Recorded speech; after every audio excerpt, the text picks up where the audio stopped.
Please like, subscribe, and share this video, and I'll see you.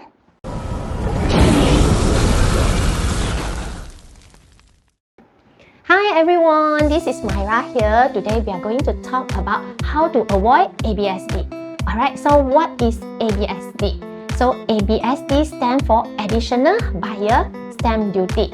This is a tax imposed on property on buyer when purchasing their second property or more on top of the normal stamp duty. So it's important to note that buyer stamp duty and additional buyer stamp duty are two different taxes. So why was ABSD introduced? ABSD was introduced in 2011 as a cooling measure to discourage multiple residential property purchase and to prevent property market bubbles.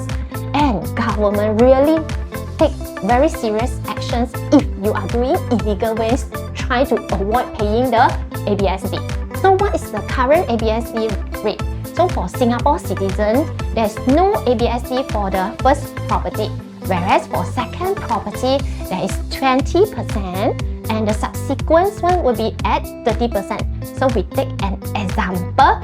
So if a Singaporean buy their second property at 1 million, the ABSD would be at 200,000.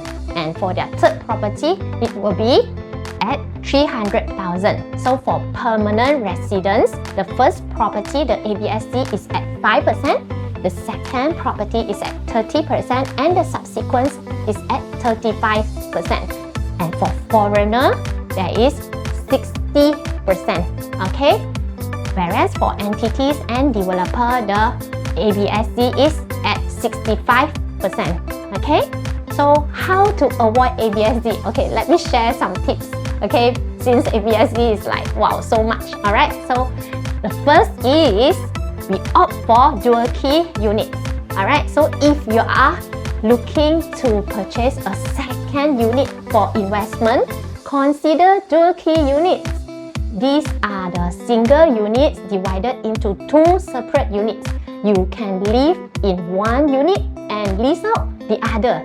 Okay, so maintaining your privacy and also offsetting your mortgage. Okay, and also you can renting out both sides, and this is to increase your rental yield.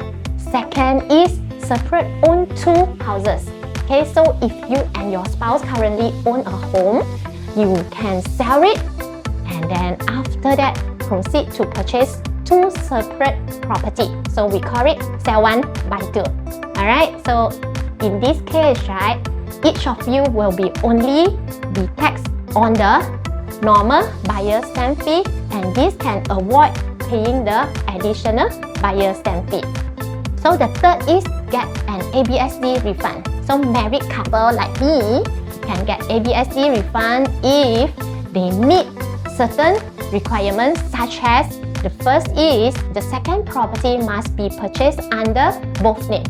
Okay, so the first property must be sold within 6 months of the purchasing of the second property, or within 6 months from the issuance of the temporary occupation permit, which is the TOP or the CSC if they are buying the new launch. Okay, and then the fourth is buying under sole name. Okay, so if you are the couple buying your first property, you can consider putting it under only one name to free up another person's name for future purchase without incurring the ABSD.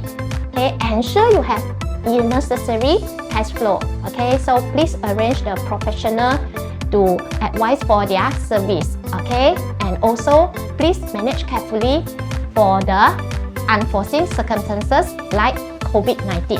Okay, so the fifth is you can do it via decoupling. So if you are already owning a property with your spouse, you can actually transfer your share to your partner, and your partner become the sole owner of the existing property.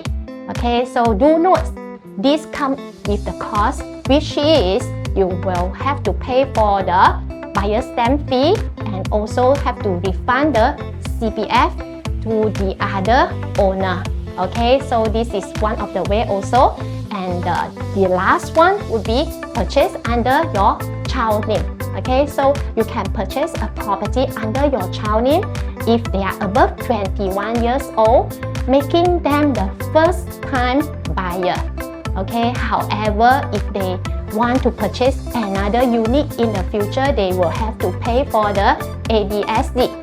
The other similar method would be purchase under trust. Okay, so if your child is under 21 years old, you can actually buy a property under a trust. So when your child is turning 21, the trust ends and your child will become the sole owner of the property.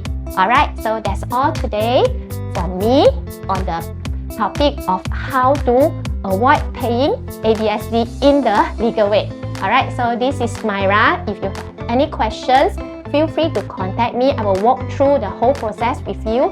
And if you have any property matter, alright, I'm always here for you. Please like, subscribe and share this video, and I'll see you.